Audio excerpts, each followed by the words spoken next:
Здравствуйте, друзья! Далери Имамали — известный таджикский журналист и блогер, который больше всего говорил о социальных проблемах людей и о недостатках чиновников, был приговорен к 10 годам тюремного заключения. Судья также обязал его заплатить штраф. Приговор журналисту был объявлен вечером 17 октября. Далери Имамали был арестован 15 июня этого года администрацией прокуратуры Шихмансурского района. Через 2 дня власти заявили, что этот блогер обвиняется в незаконном предпринимательстве, умышленном предоставлении ложных новостей и членстве в запретной организации. Речь идет о группе 24. Это оппозиционная организация. За последние полгода в Таджикистане задержали 7 блогеров и журналистов, 3 из них были приговорены к тюремному заключению. Далери Имамали Мухаммед Султан был приговорен к 8 годам тюремного заключения, а Абдулла Гурбатика — 7,5. Организации «Защитники репортеров» неоднократно просили правительство Таджикистана прекратить преследования и угрозы и освободить журналистов и блогеров, но власти не ответили. Спасибо за внимание, подписывайтесь на канал и ставьте лайк.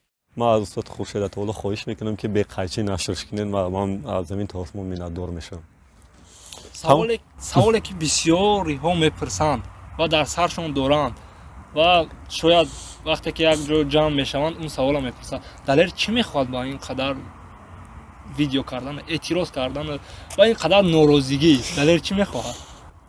من در چند بار به این سوال جواب دادم. عدالت اجتماعی میخواهم که برادرای قند پروکورور و سودیا و گمرک منم مثل من و تو در همین نقلیات‌های جمعیتی بگردن یا که ما هم مثل اونا در مرسدس و لکسوس و BMW بگردیم. یعنی عدالت اجتماعی در این ملت در این کشور برقرار شود. اگر یک پروکورور با معاش 3000 سامانه صاحب BMW و قصر و کوشک در ورزاب می شود، پس چرا یک معلم، یک ژورنالیست یا یک کارمند میلیسای عادی با 2-3000 سامان نمیتوند صاحب لکسوس و قصر شود؟ چرا؟ اینجا سیر در کجا است؟ همین من میخوام عدالت اجتماعی برای این کشور برگردانده شود. فرق ندارد که تو پسر پرزیدنتی، نبیره کدام پروکوروری یا خوشتامن کدام سودیا.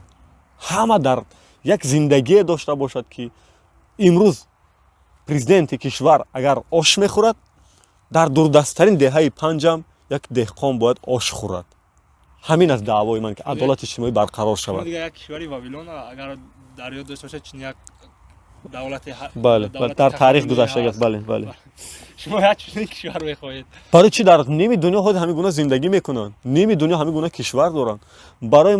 برای چی تا حال ما خانم آلمان مرکل مثال میزنه میگن که نه ما آلمان نمیشویم؟ چرا ما باید آلمان نشویم؟ چرا نمونه قیاس برای ما همیشه افغانستان باشد؟ آخه برادرای خون جان ما، ولی برای چی همیشه این کشور جنگ زده را ما قیاس بیاریم؟ چرا ما خودمون رو برابر با آلمان نکنیم که از لحاظ حدود از ما 2 مرتبه بزرگتر است؟ تمام. ولی درست که خیلی جاگذاریش امن و آسودگیش، ولی در جمع همون منطقه ساخت. خب 10 مثال دیگه زدم. سنگاپور پایان که دائم دعوا میکنن که در یک منطقه هست که از لحاظ اقتصادی شاید نگاه کنید که دبی از لحاظ اقتصادی 50 سال پیش چی حال داشت. یعنی عدالت اجتماعی برقرار شود. تمام.